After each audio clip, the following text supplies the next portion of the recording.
Hello and welcome back to the channel. Today we are modeling light. So I'm talking about transforming a photo into black and white and giving it great character and mood, just like you'd imagine a cemetery in the 1840s in the north of England. And all this with very, very few modules in darktable. I'm Nicholas, and let's go. So this is the photo we're going to use as a base for the theme of shaping the light. Now, you've all heard that a photo is all about the story, the composition, and the light. Well, in two words, the story, well, I don't know if this photo has a story for you. I think the story is very dependent on the person who's viewing, not just the photographer. For example, if you see some old family photos, those have a story to you. Whether the composition is good or the light is good, you don't care. It's family photos. If you show that photo to someone else who does not know the people on the photo, it will be of no interest to them, probably. So we all know that the story is very subjective. For the composition, well, this is the best I could come up with. The house here, which is the main focal point of the image, I only had two shots at. Either I was standing not in the cemetery, just in the back garden, and I had the whole house full frame and kind of no context around, or I would go in this cemetery and take the house from here. Now, you may recognize this house. It is a very well-known house for people who are very into early 19th century literature. This is a photo of the parsonage in Haworth, which is in Yorkshire, England, and it is the family home of the Bronte sisters. You may have heard of the novels Jane Eyre and Wuthering Heights. If not, this photo may have no interest to you whatsoever. If you do know the place and you've always wanted to go, then this photo might speak volumes to you. Whatever the case, the photo needs work on it. We need to work the light. I want to do it in black and white because I think that'd work well on this image. It goes well with the theme of romanticism and, well, if you know the novels, Wuthering Heights in particular, kind of the very bleak landscapes which are imaged in the characters of the people in the book. So I think we need to give this a bit of depth and a bit of drama. So that is the plan for this video, and I want to start first by showing you reminding ourselves of the basic building blocks to shaping light. Now here I am in Affinity Photo with a blank canvas, and if I just reveal here, no, not like that, like this. There we are, a gradient. You'll notice that straight away your eyes go to the brightest part. And the darks here are ignored as if they weren't part of the photo. And that is true for any photo. Obviously, we're not working for a blank canvas, but light will attract and black will be, well, not ignored, but your eyes will go to the darker parts in kind of a later on, more as a reflection, more as an observation of the image. If I show you this, you have automatically, what do you see? You see an ellipse. Well, it's not an ellipse, it's a rectangle. There are some parts that are dark, some parts that are light. You see the light. Second thing, there's not only lights and darks, there's also texture. And if I just switch on that, your eyes go immediately to this part here. Well, I hope they do, because with, I don't know on YouTube how it's going on, but this is quite gritty. And it's the same tones as what there is around. It's greys. Even in the darker parts, you see, we don't have to look at the bright white. We do have darker parts. And if I put a bit of texture here in the very dark parts, then your eyes will go to this area here. So we need to remember that. What I want to summarize this as is, here we are working on global contrast. We'll do it in a bit more of a refined manner. And here we have global contrast added with local contrast. And this grittiness is the local contrast. That's what we're aiming for. So back to darktable now. The first idea is to have the main subject kind of in the lights. Now we do have a problem here because the brightest part of the photo will always be the sky, but we can't have the house kind of being not visible, kind of murky or the same tones as the rest. So let's put this into black and white first. Now I do this with color calibration, and I never do it in the initial instance of color calibration. I will always add another instance, and I'll go to monochrome, and here maybe you want to choose a film, but I will just go to luminance because I really can't see that will change much for the photo, especially with all the work we're going to do on it. AGX, let's get this done quickly. We want to have a balanced image with a bit of contrast. I don't want to go too far on the darks or on the lights because I want to give myself some space to some space to work with. So let's get the contrast up a little bit. We can maybe accentuate the shoulder power, but that's not giving me a lot. I'm working on the whites here. We can get them nice and white. If I go too far here on the toe power, I'm going to crush the blacks. I'm going to keep that, what was it, 1.5. That seems fine. If I want to work on the exposure, then if I'm too dark, maybe I can give myself a little bit of headroom there.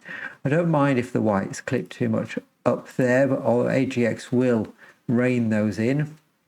And does that enable me to add a little bit more contrast? Maybe go quite high on the contrast here, and I don't want to go too far because I'm squashing the tones too much. And there we are. I'll keep it like that, so not very contrasty, but I have plenty of space to work with. The idea is to make the house stand out, and this is really difficult because the masking here on the house is something special. I need to work all the way around here. I need to avoid the trees. It's a nightmare. Now, darktable will have AI masking. I can tell you straight away that it does not work on this, and I can give you a pretty good or a pretty quick example on how it does not work. Now I'm going to do this as I'll do just house. I should call it parsonage, but call it house. And we have some mapping here, some selections, and I have the AI. So I can add the object. It is analyzing the image, and in a second or two, we will have the ability to click on the image to select some zones. So that's what I want to do here. Now these masks can always be refined, and I have something there. I have a weird shape here. Now the menu, if you look at the top there, it says add. You click, subtract, shift click. So if I want to add, I would click here, but it hasn't added, it's replaced. And I want some round here, and I want some round here. And I just can't figure out how to add. So maybe that will come later. I know how to subtract. I want to subtract a zone, but it does not subtract the window. It does in some fashion anyway. I can apply, if I right click, I am going to just click over here because that's no good. What I will do, however, is show how I can get a decent mask just with a drawn mask. Now I'm going to zoom in a bit, but sorry, I started clicking there. You need to shift around like this. So I'm going to make 3 drawn masks, one around this part, one around the central part, and one just in the brickwork here between the trees. So let's get this done. And I can just click. If I control click, I can make some nice sharp angles, some nice sharp lines down the tree. I know you wouldn't believe that this mask is going to work, but believe me, it'll be plenty good enough. There, so I have one basic shape. Now it can be refined. The first time I did it, I did spend a little bit more time doing this. But honestly, if I told you it took a kind of 5 whole minutes, that's about it. So I'm control clicking here to kind of get this out of the way because it's nice right angles. Click, click, click around the curves. Click, click, click around the bushes. Around the edge of the tree. I want to go up to the roof. Here I'm control click. And here I have some nice straight lines. Now it's a bit of a click, click, click around here. Nice straight line. Nice straight line there. And I missed this one, so I need to control and click on this one. That's the second shape. And the third shape, I can just follow the contour of the trees. There we are. And who said we needed AI? So for the moment, that is the mask. We're going to refine that. Now I've zoomed out a bit so we can see the mask from afar. And if you're wondering why I'm doing this in an exposure module, it's because I'll be able to use this mask as a raster mask in any module which is above it in the pipeline and exposure is the lowest. So that's how I usually do it. Now I'm going to go now into drawn and parametric, and let's have a look if I can't remove some of the black tree lines there. See if I kind of start removing the tree lines. Now I don't mind if I'm moving away from the mask, the dark parts of the roof and around the windows, because I'm trying to add contrast.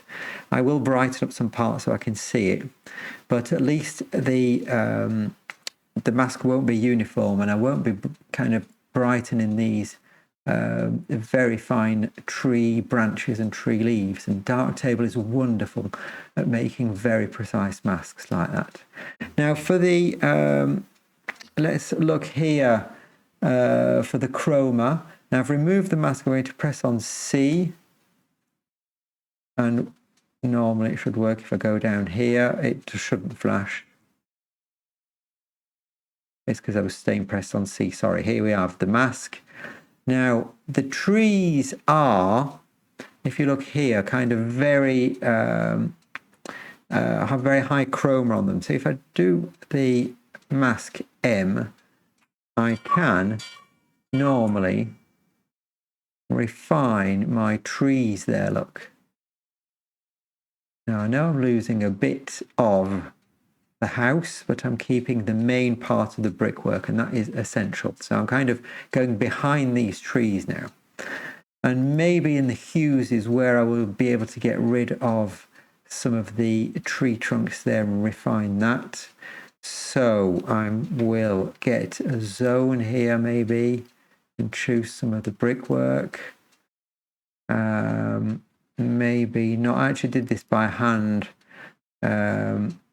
If I put that to minus, this is what I did. Let's get rid of that. Put the mask on. I don't have the mask anymore. I have nothing masked. So what if, here we are. I find the central part of the house. You see here, I'm not adding anything. I'm not removing anything. I actually don't need this part. The actual work is done here. And maybe if I just leave off some of the greens, there, I have something pretty good. Feathering radius, that's far too high. Maybe 0.1, 0.2 pixels. That's right click on there, just to make sure I'm not making hard edges. Blurring radius, mask opacity. I'm going to lower that, and the mask contrast, maybe bring it up, which will give kind of more change to those areas that are selected. Now I also have something very weird going on here. So just look at that mask, and I have some points here that need moving. And just remove these there.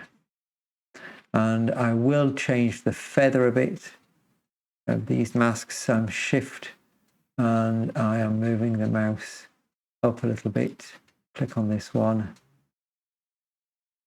There, I'm just feathering the mask. You can see that line coming out slightly. And I can also, with the mouse wheel, make it a bit smaller. I'll get a better line on the trees. And maybe on this one, I'll just modify this particular point. And this one, I don't know, you'd notice the difference if I did or didn't, because the mask is quite soft anyway. So there we are. I have a mask for the house, which is pretty decent. Just test the mask now before using it. Let's make the house a bit brighter. Zoom in and see if we see any artifacts. So here I am at 100%. Do I see any artifacts? Or maybe a little bit of shading here. So maybe that needs to be moved along a bit. There we are. Anyway, that's where the refinement comes in. I have no intention of moving this up half a stop so that any artifacts are greatly exaggerated when you move the slider. I mean, here, if you want to see what you're doing, you are doing that. Basically, you're doing this. So anyway, there's the mask. Let's say I'm happy with that, and we'll use it to bring out some interest now. Now, the whole point of using color calibration in two parts to get black and white is that I can actually insert a color equalizer between the two. That's the whole point. If the color equalizer is after the black and white, then it has no tones, no hues to work on.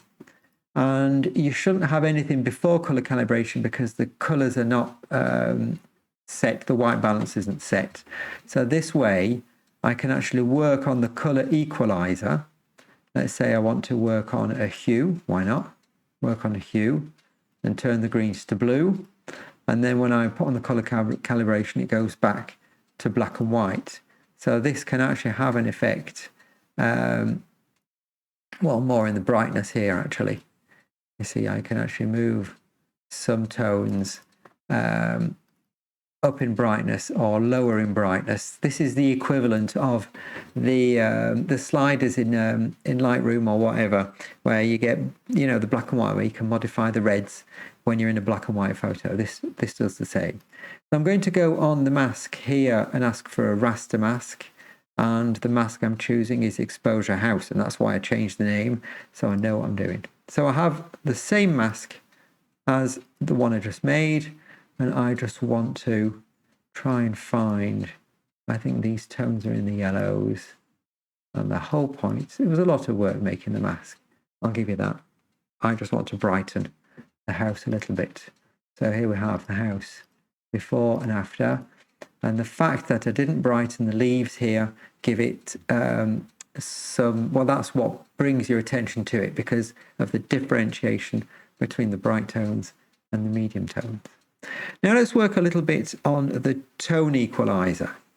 So I want to darken quite a lot of this photo, especially the symmetry.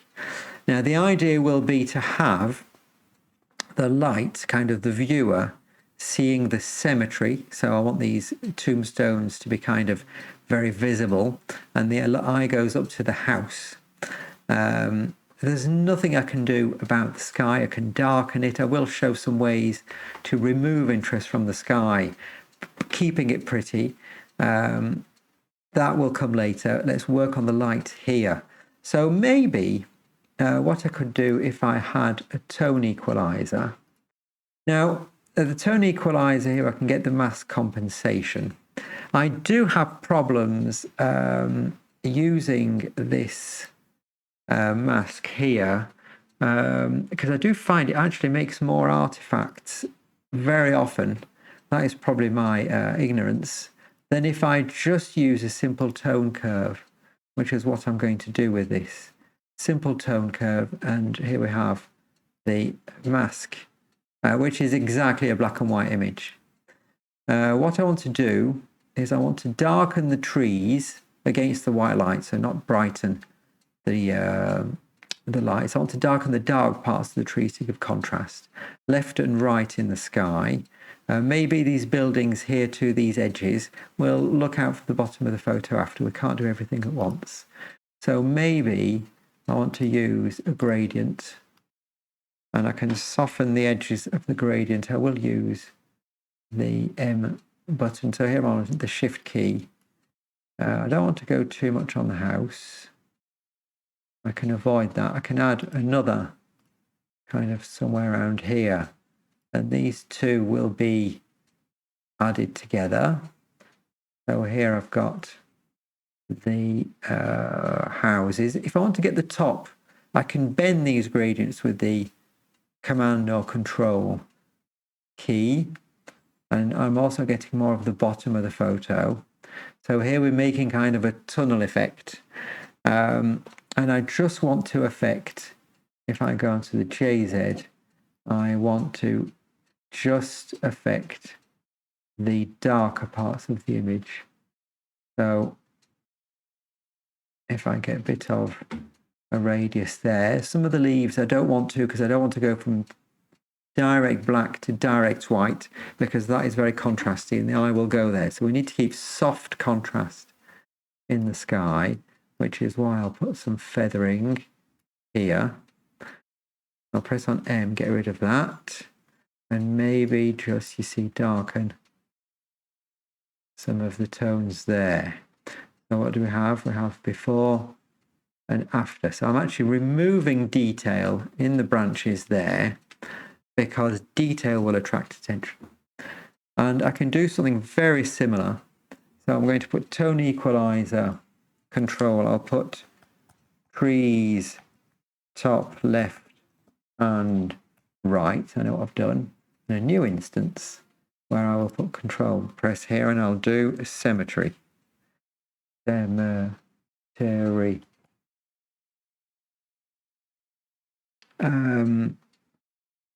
I just want to have a radial gradient. No, sorry, a linear gradient on the symmetry. Now, I'll just flip that around. Now, I know I could invert the polarity, but I actually strangely don't like doing that. I'm going to remove kind of that. Now, I could work a little bit and I could remove the house. Oh, let's do that. That sounds like fun. So here I'm going on a little bit on the house. And what if I added the path 1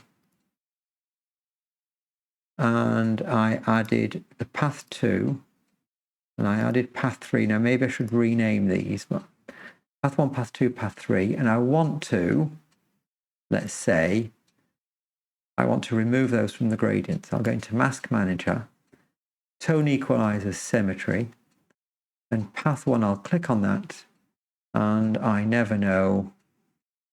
It's you click on difference,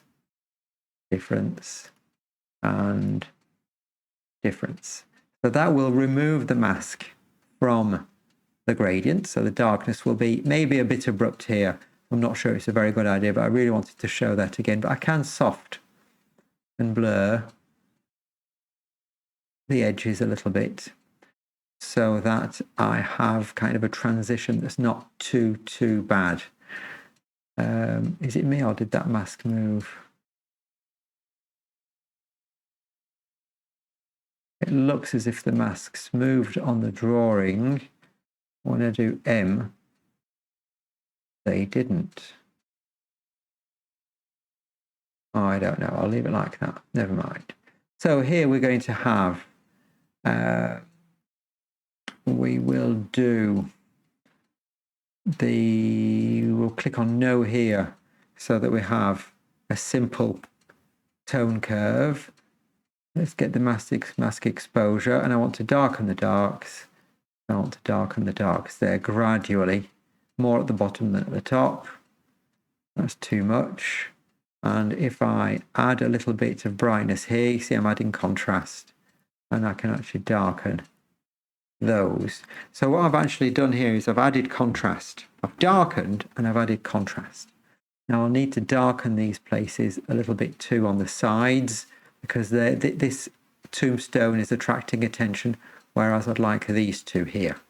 Now to make those nice details pop even more, there is one way, is to, instead of adding extra detail and making this kind of crunching, kind of going too far and overdoing things, I can actually remove detail from the rest.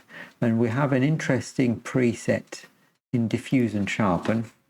So I'll call this soften cemetery. And I will start with the preset, which is in the artistic effects bloom. And let's get this targeted. So this is a diffusion preset, as you can see. And I want to use that diffusion, but just on the lower part of the image. So the mask is there. I'll invert the shape to get the gradient the other way. And I'll also only target the darks. So yeah, I'll keep the mask on and just target the darks, and you'll see that'll be enough. There. And that is already quite a lot of the image. Right. So there, I'm targeting the darks. I'm going to soften the mask with a bit of feathering, just to avoid any artifact if there were to be some. And for the moment, there's not much happening, you see. It's a little bit softer. But what you can do is in this, we can actually use a blending mode instead of normal. We can try these. And if I go to multiply, that effect seems to be a little bit stronger, and I can actually work on the fulcrum just a little bit, just to soften that effect. And if I show you before and after, there, before and after, I'm actually targeting the darker parts of these tombstones and kind of removing them from what I want the spectator to see. And we can use the exact same technique for the sky too. So another diffuse and sharpen for the sky. As long as we don't do too many iterations on each instance, we keep them low, we'll be fine for computer power. This would be to add glow in the sky.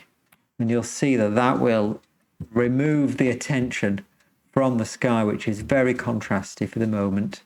And maybe we're not going far enough into the sky here, into the house, I mean. So I'm going to use the same artistic effect bloom, which would be a possibility if I just use a gradient maybe on the sky. I think I actually bend that a little bit just so that we get something nice. And maybe if I want to, increase. Where am I going? It's all over the place. Come back. That's the wrong one. So glow on sky. I don't know why that disappeared. Must have clicked somewhere. So Command Control, we can bend, click on M to get the mask, and then I want to target just the lights. So this mouse control is a bit strange on this version. I'm on a developer's version of 5.5, so I'm hoping that will be sorted before the end. I'm also hoping actually that I had some comments saying that you couldn't see the right hand side of my screen, so I think I've fixed it, and I hope I have. So do let me know if there are still problems with that. And I'll target the sky. No, I did want the mask on by removing the blacks here. That's to remove the trees. So how far can I go? Quite far. If there's not enough room, you have boost factor, and it doesn't change the mask, but it gives you extra headspace to move into the lights. There, maybe. And I want something nice and feathered. And so what do I have? Okay, no, thank you for the mask. Before and after. Yeah, it's not targeting enough, really, is it? I think I went a bit far on that. So let's target a little bit more. And what we can do, people, maybe you haven't thought about this, but the blend mode can have dramatic changes on one preset. And if I go to addition here, then it's actually adding the glow to the pixels. I'm removing detail from the sky here. Now, maybe this time the masking needs to be refined a little bit more. And I need to target a bit more so I don't get rid of too many branches. But maybe you see something like that. And I can actually remove a little bit of the edge threshold. You see, and this will have an effect too. There we are. So I can get rid of the fine, looking at the fine details here, so they can kind of fade out, which is simplifying the image a little bit. There you see, before and after, so I'm getting rid of quite a lot of stuff there. Now, I've had a good long, hard think about this one. I'm not completely satisfied with this sky. So I did pause the recording for a bit there. And I'm not completely satisfied with what I'm doing. So I'm going to keep that like that. I do think the branches are disappearing a little bit too much for my taste. So maybe I want to kind of bring that up. So that does soften a little bit, and I'm going to add, see what's happening with that, is I'm making the branches disappear. That's exactly what's happening. So, do I prefer that? Maybe I'm going to try something else. I'm going to put a few less iterations on that. So, and I'm going to work with another version. I'm going to do just a little bit of bloom, the classic bloom, and see if I'm more satisfied with that. No, you don't want to do the mask before the preset, because that makes the preset, the mask disappear. So I want to get maybe a drawn and parametric. We'll just start with a drawn mask and maybe bend that a little bit, and we'll make that less of a bloom effect by increasing the sensitivity. This is just a bloom, so it's actually quickly done. Yeah, I think that's a bit better. I can add a little bit. Now, the whole point for me is to have kind of this magic look in the sky. This is work in progress, actually, to be honest. So that is very faint, isn't it? Right. So, anyway, we have the sky before. If I get a snapshot, and the sky afterwards. I think it's working here. I think it's a question of personal choice. Maybe it's a little bit strong. There we have before and afterwards. So I'm simplifying it, removing detail, which brings attention to the house. Maybe I've overdone it a little bit too much. I think in that case, what I do is I forget about it, come back the next day, and I'll reassess what I think about this sky. I was actually quite pleased with what I had the first time I processed the photo. I'm a little bit less pleased with this one. Never mind, last finishing stages then. Go back to exposure, get the classical vignette on the whole image because, well, I do like a vignette. So I have this in my presets, and the preset is basically just a lower exposure lowered, and I also had a gradient filter. I'll just set it on the house, get a nice big radius, and that shape is inverted. So there we are. So this is before and after the vignette. So before and after. It's very slow because of the diffuse and sharpen now. That's off. Oh, it is slow, and that's on. Right. I'm going to remove those diffuse and sharpen on the sky because they are making the computer work far too high. So vignette before and after. There we are. Well, maybe a last one for the exposure module. I actually want this part to be, I want to do a central inverted vignette. Inverted vignette, which is something very easy to do. It's basically just an ellipse, stick it in the center. I do usually lower the feathering so it actually only affects a part of the image that I want it to affect, and this should be very subtle, but it will bring attention into the center.